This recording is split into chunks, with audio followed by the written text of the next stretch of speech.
I'm not pulling out of the driveway. We all know what that means. It's time for another Drive to Work, a coronavirus edition. Okay, so today is another trivia show. So I call this Large Creatures. So what's going to happen is I'm going to give you trivia about the largest creatures in Magic. I'm defining that as being combined power and toughness. And so what I'll do is I will tell you the combined total of the power and toughness, and then I'll describe them. And the goal is for you to figure out what I'm talking about before I reveal it. So that's how these trivia ones work. Okay, so we're going to start the largest creature in Magic with a combined power and toughness of 198. Now, first off, you should just know that. I should have to give you no other clues, but I will. I'll give you other clues. This card is responsible for inspiring split cards.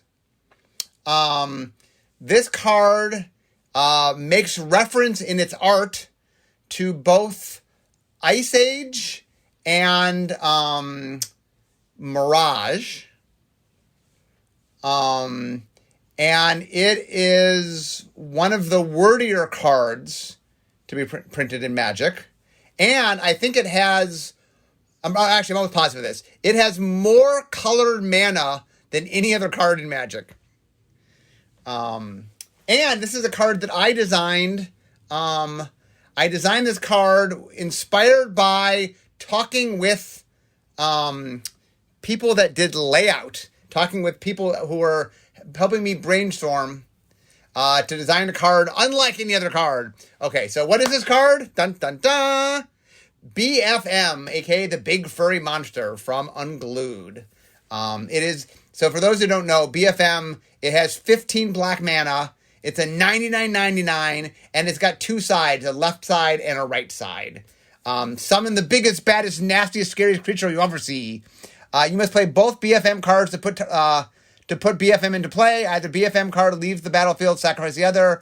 BFM can be blocked only by 3 or more creatures. Originally it had trample. Originally it was 100, by the way, and had trample. And Bill had me change it from 100 to 99.99 as to not give away at three symbol, 3-digit numbers yet. I don't know. And trample, because the idea was this would be players that might not understand trample, but they understand BFM. So anyway, that is the first card. Okay, so the second creature has a combined power and toughness of 40. So this card, this creature, it's not even a card. This creature is a token, and the card that created it first showed up in Cold Snap. But it was first referenced. The creature was first referenced in Ice Age. So it got referenced in Ice Age. I think it was in both the card name and in flavor text.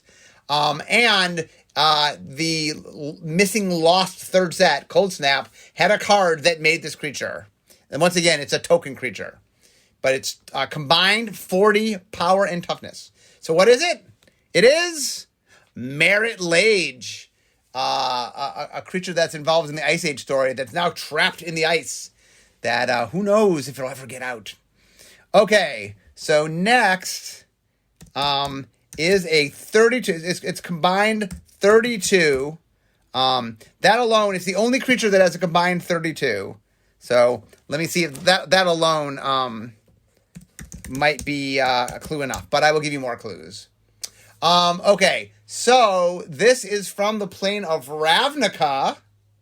It has a mechanic on it that is a guild mechanic, and it's combined 32. In fact, its power and toughness are the same number. Is that well? I guess you can do math. Okay, so it's a 16/16, and it is Impervious Great Worm.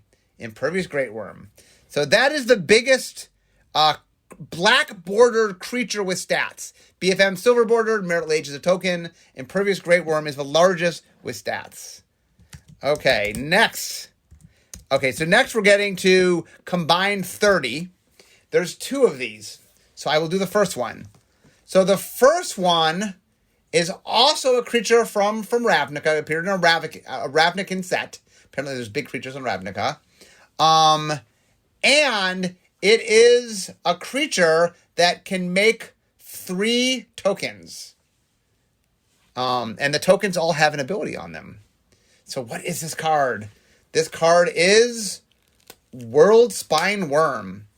It's 11 mana. It's a 15/15 trample. When it dies, you put 3 5/5 green worm creature tokens with trample into the battlefield. And then when it's put into a graveyard from anywhere, you shuffle it into your library. So this was made to populate. Well, in Return to Ravnica, populate was the Simic mechanic. I think this was made to play. The Simic mechanic, populate, let you copy a token. So a 5/5 worm was a pretty cool thing to copy. So I think that's what inspired this card. By the way, Impervious Great Worm, which I didn't mention, was 7 green for a 16/16, but it had Convoke, meaning you tap creatures to pay for the mana, and it's indestructible. 16/16 indestructible creature. Okay, so next is the other, where is it? Okay, so this creature, so the previous 2 creatures I mentioned were green. This creature is not green, and in fact is the largest not green creature. This is a legendary creature. I think this is the largest, Merit Lage, I guess, is legendary. But as far as legendary cards and not tokens, I think this is the largest. The other 2 were not legendary, I don't believe. There's 2 different versions of this. The second one we'll probably talk about one of these days. So this card is a legendary creature that appears in 2 different forms. But this one appeared in its first appearance, their first appearance, the first time they appeared. And it has 4 different lines of text. 4 different little paragraphs of text on the card. So what is it? It is Emrakul, the Aeon's Torn. 15 mana, 15 colorless mana, or not colorless, but 15 generic mana. 15/15. Emrakul, the Aeon's Torn, can't be countered. When you cast Emrakul, take an extra turn after this one. Flying, protection from colored spells, Annihilator 6. When Emrakul is put into a graveyard from anywhere, the owner shuffles his or her graveyard into his or her library. Okay, next. So now we get to a combined 26. Okay, first one up was... Okay, so this creature, interestingly, it has, some of the time, its combined power and toughness is 3, and some of the time, its combined power and toughness is 26. And this is,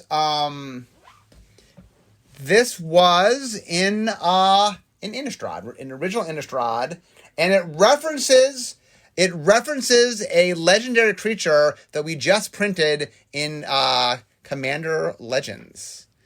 So what is this card? Any guesses? Okay, this card is Ludevic's Test Subject. Wait a minute. Yeah, Ludevic's Test Subject / Ludevic's Abomination, which is the backside. The Abomination is technically the 26/26. So Ludevic's Test Subject costs 1 and a blue. It's a 0/3 lizard defender. For 1 and a blue, put a hatchling counter on Ludevic's Test Subject. Then if there are 5 or more hatchling counters on it, remove all of them to transform it. When you transform it, it is a 13/13 trampling creature. Okay, next up.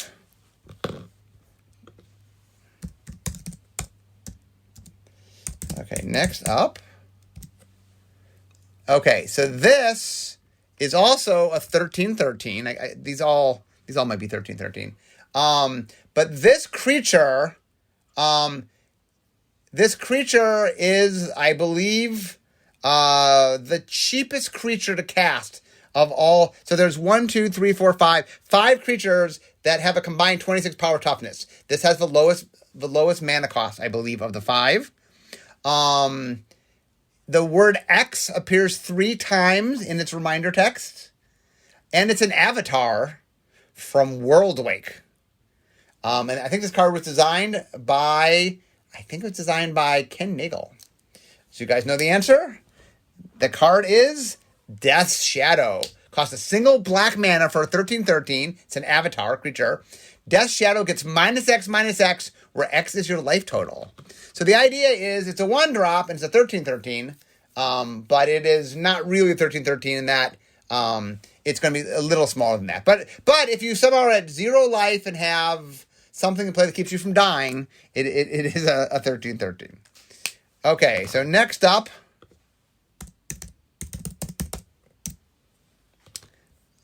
Okay, so the next card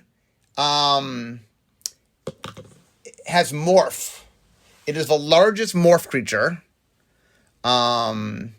And it has an upkeep cost. So not only when you morph, you have to pay an upkeep cost, but it's a very big creature, and it's the largest Morph creature. It comes from Legions. The card was in Legions. And it is green. It is a green card. So what is this card? Largest Morph creature. Answer is Krosan Cloudscraper. 7 green, 13/13. It's a beast mutant. It's got morph, 7 green, morph. So for 7 green, you can flip it up. At the beginning of your upkeep, sacrifice Krosan Cloudscaper unless you pay green. So it has an upkeep cost. There's not a lot of morph creatures that have upkeep costs, but that is one of them. Okay, next.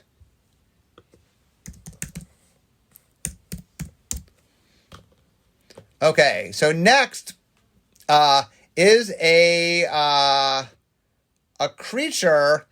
So it's a 26/26 creature combined that doesn't start as a creature. So it is something that can become a creature, and it's a 13/13 when it becomes a creature. And I will note out that not all of these 13s, but a lot of these 13s. Well, this is in a set that cares about the number 13. The number 13 was a theme of this block. So it doesn't start as a creature, but becomes a 26/26 in a set where it had a theme of 13s because it's 13/13. What is it?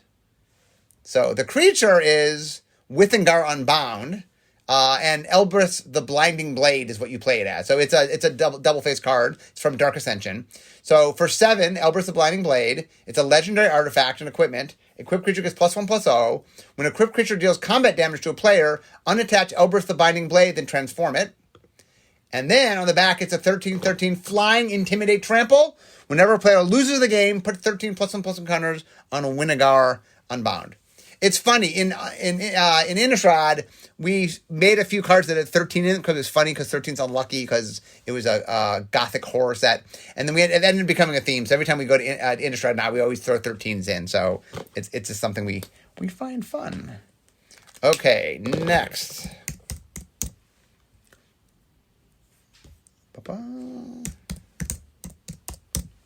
Okay, next up.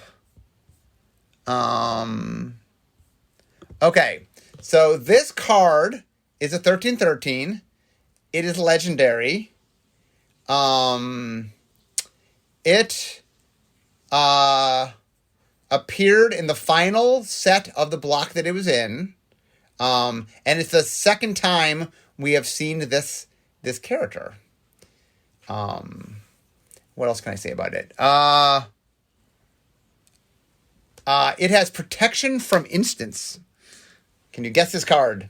This is Emrakul, the Promised End. So this is the other Emrakul. So the other Emrakul is a little bit bigger than this Emrakul. But it does a lot of nasty things. So it's 13 mana, 13 generic mana, 13/13 legendary creature Eldrazi. Emrakul, the Promised End, costs 1 less to cast for each card type among cards in your graveyard. So it's matching. There's a theme in the block where things got reduced for card type. So this while it doesn't technically have a mechanic, plays very similar to the mechanic. It makes it 1 cheaper. When you cast Emrakul, you gain control of target opponent during that player's next turn. After that turn, that player takes an extra turn. Flying, trample, protection from instants. Okay, so now we're going down to things that are 24. Okay, so this next one. Okay, so this was a card that I designed almost as a bet. So what happened was, when Alpha first came out, there was Force of Nature that was an 8/8. Then in Antiquities, there was Colossus of Sardia that was a 9/9. Then in Ice Age, there was, what was it? Polar Kraken. That was, am I missing one? Oh, the dark had a creature that was 10/10, and then Polar Kraken was an 11/11. But a little game we played where we kept one-upping ourselves, and I wanted to continue that. So I wanted to make a 12/12, and Bill Rose said to me, well, he didn't want to make a 12/12 just to make a 12/12, but if I made it interesting, he'd consider it. So I made a 12/12 that when I showed it to Bill, he said, oh my, yes, that is interesting. We'll do that. And this was one of the cards I did in my very first teaser, my first Maro teaser in the Duelist. And the teaser was that I was making a 12/12 trampling creature that cost 1 mana. So what is this card, guys? You should know this. Phyrexian Dreadnought. So it's 1 mana for 12/12, generic mana. It's an artifact creature. Trample. When Phyrexian Dreadnought comes into play, sacrifice any number of creatures with total power of 12 or more, or bury Phyrexian Dreadnought. Bury just meant you had to destroy it without I guess now we just say sacrifice it, but bury meant destroy without being able to regenerate. So that was Phyrexian Dreadnought. Okay, next. Okay, next we have, okay, so this is a legendary creature. It's a 12/12. It has a mana symbol, in fact, 2 of them, on it that before this expansion had never appeared before. That should be enough. You should be able to get it from that. 12/12, legendary, and it has a mana symbol that had never been seen before this set. So the answer is Kozilek, the Great Distortion. 8 colorless mana. It's a 12/12 legendary creature Eldrazi. When you cast Kozilek, the Great Distortion, if you have fewer than 7 cards in hand, draw cards equal to the distance, menace, discard a card with converted mana cost X, counter target spell with converted mana cost X. So this was a very cool card. Okay, next is, let's see, where is it? Okay, so there's another 12/12. This is also legendary. And I think this card, okay, this card has the word, oh no, that's gonna be too easy. That's too easy. Okay. This card was, in the set it premiered in, was the second, it's a 12/12, and it was the second biggest creature in the set it premiered in. Can you guys get that from that? It's Kozilek, Butcher of Truth. It's the other Kozilek, the first Kozilek from Rise of the Eldrazi. It's a 12/12 for 10 generic mana, legendary creature Eldrazi. When you cast a spell, draw 4 cards, Annihilator 4. When Kozilek, Butcher of Truth is put into a graveyard from anywhere, its owner shuffles the graveyard into their library. Okay, next. Okay, so this card was in a commander set, but it was, okay, so the card first got mentioned in a normal set, but we didn't make the card, but players were like, how did you not make that card? And so they really wanted to get made, and so we made it in a commander set. It's a 12/12. One more clue, if you haven't got it yet, the world that it appears on is Theros. Can you name the card? Okay, so the answer is Eryximethys, Slumbering Island. So 2 green-blue for a 12/12 legendary creature Kraken. Eryximethys Slumbering Isle enters the battlefield tapped with 5 slumber counters on it. As long as Eryximethys has slumber counters on it, it's a land. It's not a creature. Whenever you cast a spell, you may remove a slumber counter from Eryximethys, and then it has tap, add green or blue. I think this creature had gotten mentioned in the Theros story, but we hadn't made a card, and people were like, how did you not make a card? So we did. Okay, next up. Okay. Is... Oops. Oh, wait a second. I'm sorry. I gotta... 1 second. Okay, the next card...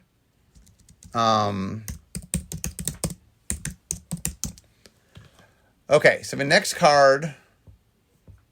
Why is it not coming up? Oh, there it is. Okay, so this card is a 12/12. It's an artifact creature. And it is from a commander set. And it has a means to make it cheaper. So you can cast it for less than its normal mana cost. What is this card? The card is Ancient Stone Idol. So it's for 10 generic mana, 12/12, artifact creature golem, flash. The spell costs 1 less to cast for each attacking creature, trample. When Ancient Stone Idol appears, create a 6/12 colorless construct artifact creature token with trample. So it's a 12/12 that makes a 6/12 when it dies. So, and it is, I'm not sure what it's referencing something. I'm not sure what it's referencing. It was in Commander 2018. I'm sure. The last one I knew what it was referencing. This one I'm not 100% sure what it's referencing. But maybe it's a trap. Maybe it's from Zendikar. Maybe it's from X1. I'm not sure. Okay, next up. Okay, so this is a 12/12. It is from Dominaria. It has trample. And it is not green and not colorless. It is another color. In fact, it is blue. It is blue, a 12/12 blue with trample from Dominaria. From the world of Dominaria, not the set of Dominaria, the world of Dominaria. What is it? It is Yokel Mortar from Occult Snap. So 4 blue, blue, blue, so 7 mana total, 12/12, creature Leviathan, trample. Yokel Mortar comes in play tapped. Yokel Mortar comes in play tapped, sacrifice, unless you sacrifice 5 lands. Yokel Mortar doesn't untap during your untap step. And whenever you play an island, you may untap Yokel Mortar. So I think we were trying, this was a riff off, we had made the 11/11, Ice Age had the 11/11, and so we were making the third set, so we wanted to make bigger than 11/11, so we made a 12/12. The idea being that if this truly had been the lost set, it would have been trying to top the 11/11 from Ice Age, so that's why it's a 12/12. So that was our little joke of, if it had existed, it would have tried to make the 12/12 before Mirage had made the 12/12. That was the joke. Okay, next, our final 12/12. Okay, so this is a 12/12. It is green, as lots of our big creatures. It also has a cost reduction card. Cost reduction, it can make it cheaper. But normally it has a converted mana of 12. A converted mana cost of 12. It's green. It's big. And I think it was the biggest thing in its set. And it is a creature type that this was the small set in the block. The set before it was the first set to have this creature type. And then this also had this creature type. Oh, and it's an Elder. Can you name this? It is Ghalta Primal Hunger from Rivals of Ixalan. 10 green for a 12/12. Legendary creature, Elder Dinosaur. This spell costs X less to cast, where X is the total power of creatures you control. Trample. Okay. So next up. Okay. Next up is... Okay, so this is the only creature whose combined power and toughness equals 23. That alone, if you're good, I need to say nothing else, but I will. Other clues.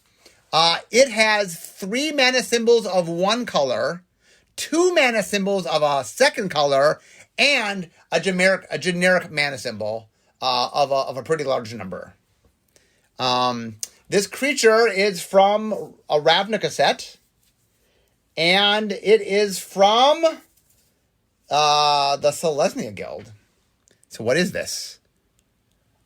Autothakton Worm, I think that's how it's pronounced. It's from Ravnica City Guild, original Ravnica. 10 green, white. So not a lot of cards have 10 mana symbols. Have 6 mana symbols on them.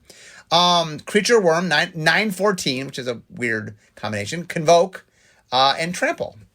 So it's a Autothakton Worm. Okay, so now let's get to the 11/11s. Okay, so first up,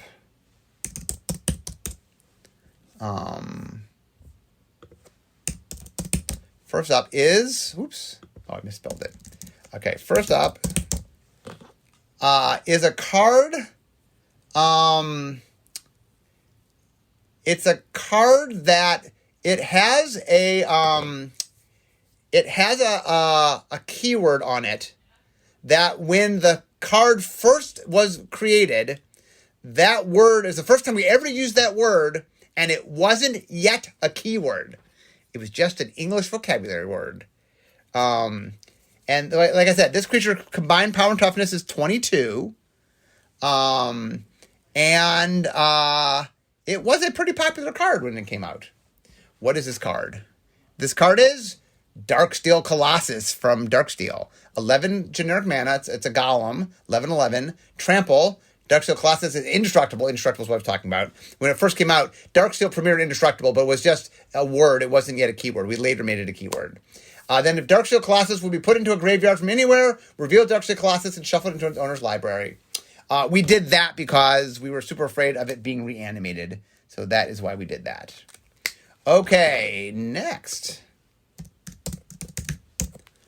Okay. Okay, so this next is an 11/11. Its mana cost is 12. So it's an 11/11 that costs 12, which I know aesthetically is not super beautiful. That alone should give it to you, but I'll give you one more clue. It has a name that is a pronoun. What's a pronoun? A preposition and a verb, I think. Did I get that right? It's got a weird name. It's got a name that's a not normal name. And so it is It That Betrays from Rise of Eldrazi. So it's 12 mana for an 11/11 Eldrazi with Annihilator 2. And whenever an opponent sacrifices a non-token permanent, put that card onto the battlefield under your control. Okay. Next. Okay, so this next creature is an 11/11. It is from the first 5 years of Magic. It's an early card of Magic. Okay, so the story I'll tell about this card is that the creative team at the time, called Continuity, when they were talking about this took place in Dominaria because it's the first 5 years of Magic, they had said that there was no, that the world of Dominaria didn't have any polls, but then they named this card. And it was, I remember Arnie making fun of them that they said it didn't have any polls, but they named this card, that's what they named it. So what is this card? Can you name this card? It is Polar Kraken from Ice Age. 8 blue. So this is one of the earrings on BFM, by the way. 11/11 Trample. Polar Kraken comes in play tapped. Cumulative upkeep, sacrifice a land. Okay. Okay, so we have two more. We're almost out of time. I'm almost at my thing. But we have two more 11/11s. So next up is, let's see. Okay, so this card, I designed this card thinking it would be in the third card in the set. I designed it for the third. So this was back when we had blocked with 3 sets. I designed it to be in the third set, but it got pulled back and printed in the second set. And the reason was there was a thematic story that ran through this whole year, and in the middle set there was a big event, an event so big that it affected how the pre-release was played, and they decided to pull this back from the third set to the second set because they really wanted to show how dangerous one side of this conflict was. That should be enough. I think you should get it from that. So what is the card I'm talking about? I'm talking about Blightsteel Colossus from Mirrodin Siege. So 12 generic mana for an 11/11. It's a golem. Trample, Infect, Indestructible. If Blightsteel Colossus we put into a graveyard from anywhere, reveal Blightsteel Colossus and shuffle it into its owner's library. So one of the things we were trying to do in Scars of Mirrodin block was we had come back to Mirrodin, and what happened was the Phyrexians were there, and they were Phyrexianizing everything. So the middle set, Mirrodin Besieged, there was a giant war. Half the set was Phyrexian, half the set was Mirran. At your pre-release, you chose whether to play Mirran packs or Phyrexian packs. And then the third set, we didn't tell you the name. We said it was either Mirrodin Pure or New Phyrexia, depending on what happened, depending on who won the war. And not until right before the set got released, we told you it was New Phyrexia because the Phyrexians won. But anyway, Blightsteel Colossus, I made a version of Darksteel Colossus that was corrupted by the Phyrexians, and the idea was it gained Infect. I think it costs one more, but it's the same. Everything else about it is the same stats. Just it's an Infect version of Blightsteel Colossus. Now, being that when you take 10 poison counters, you die, and it being an 11/11, it was a one-hit kill creature. It's a very popular creature to reanimate. Or no, you couldn't reanimate it because we had the rider on it. It would have been a popular creature to reanimate. We didn't let you reanimate it. It was still popular. I think it was popular to fetch and stuff. Just because it could kill in one turn, and there's some tricks with it. You could get it out in one turn. You could get it out and then kill them in one turn. But anyway, I was very proud of this design, and it ended up being quite popular. Okay, so now our final card of the day, our final 11/11, so of our biggest creatures. What can I say about this card? Okay, so this card started not in a standard legal set. The first time this card got printed was not in a standard legal set. And in fact, when this was first printed, what can I say about it? When it was first printed, there were symbols on the card that only ever appeared in that I think in two or three different products, but never in a Premier set. It had symbols on it that had never appeared in a Premier set that appeared on the card. What else can I say about it? It is 8 mana. It's a blue card. It's a blue creature. 8 mana for an 11/11. It would later get reprinted the first time it appeared in a standard legal set was in a core set. It appeared in 10th edition. So the set that it first, have you got this card yet? The set it first appeared in was Portal Second Age. 11/11, 8 mana, Denizen of the Deep. So this is a 6 blue, so 8 mana total. 11/11 serpent, creature serpent. When Denizen of the Deep comes into play from your hand, or I'm reading the actual card, but when Denizen of the Deep enters the battlefield, return each other creature you control to its owner's hand. So it was an 11/11 for 8, but it bounced everything else you had back to your hand. Okay, guys, well, that is our trivia on giant creatures. I hope it was a giant amount of fun. Anyway, I hope you enjoyed these. It's fun. I like doing little trivia stuff, and it's neat. Big Creatures was kind of fun. So anyway, I hope you guys enjoyed it, but I can see that I'm at work. There's my desk. So instead of talking magic, it's time for me to be making magic. So, guys, I hope you enjoyed this. It's always fun doing the trivia stuff, and I will see you next time. Bye-bye.